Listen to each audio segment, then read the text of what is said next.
m'appelle Afou Fofana, j'ai 56 ans. Je suis auxiliaire de vie.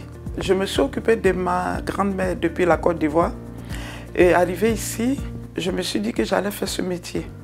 Parce que le fait d'être avec les personnes âgées, on apprend beaucoup de choses. On entend beaucoup de choses aussi. Donc arrivé en France, déjà j'ai commencé à être nounou. Pour pouvoir intégrer le boulot, je voulais d'abord commencer par quelque chose. J'ai une cousine qui m'a pisté, qui m'a dit « Ah, je m'occupe d'une personne âgée, si ça t'intéresse ». J'ai dit « Ah, c'est le boulot que je vais faire, mais je ne sais pas comment ». Elle m'a dit « Bon, si on a des remplacements, moi je te fais signe ». Effectivement, il y avait des remplacements. Elle m'appelait et puis je venais faire le boulot. C'est comme ça que j'ai appris à faire le boulot. Et après, j'ai fait une formation à distance. Et jusqu'à aujourd'hui, je continue le boulot. Le confinement n'a pas affecté mon métier. J'ai travaillé pendant 3 mois à domicile chez des jeunes handicapés. Donc, j'ai pas eu de... Pendant le confinement, moi, j'ai pas eu de... J'ai travaillé plus. Déjà, le matin, réveiller la personne qui ne peut pas s'élever souvent, qui ne peut même plus marcher, dire bonjour, monsieur Tan, je suis là, ça va, vous avez bien dormi. Le réveiller doucement, faire le réveil doucement parce que ce n'est pas facile souvent. Après, passer à la douche ou la toilette, ça dépend. Après la douche, le petit-déj.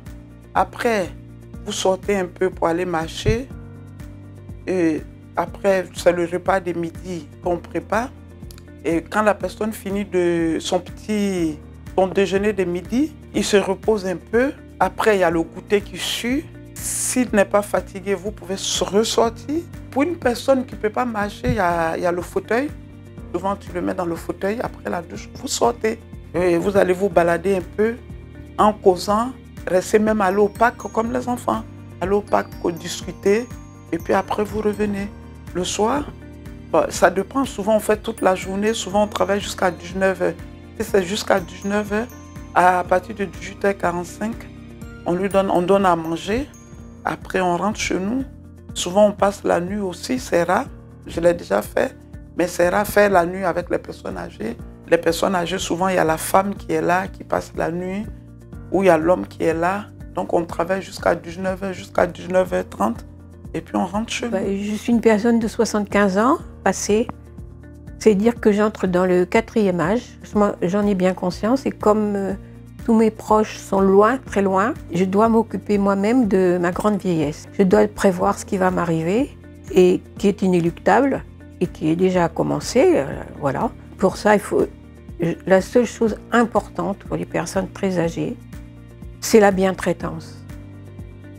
Et la bientraitance, c'est du temps pour les gens qui sont près de vous.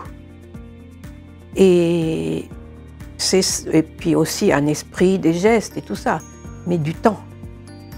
C'est pour ça que je demande beaucoup de temps à Madame Fofana.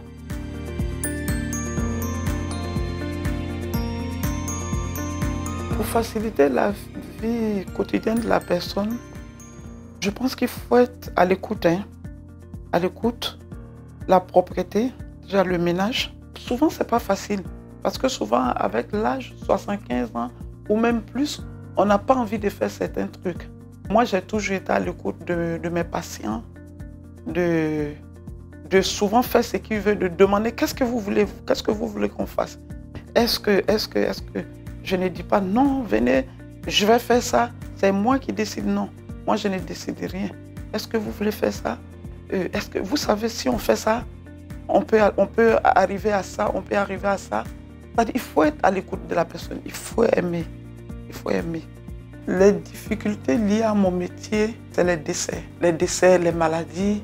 Voir une personne qui marche, qui est bien au tout début, et puis voir la personne se dégrader et qui décède, c'est ça les difficultés. Parce qu'on s'habitue à la personne pendant des années.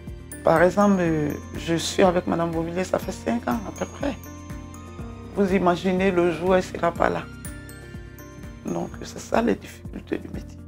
Souvent, il y a des personnes qui sont Alzheimer, il y a plein de pathologies.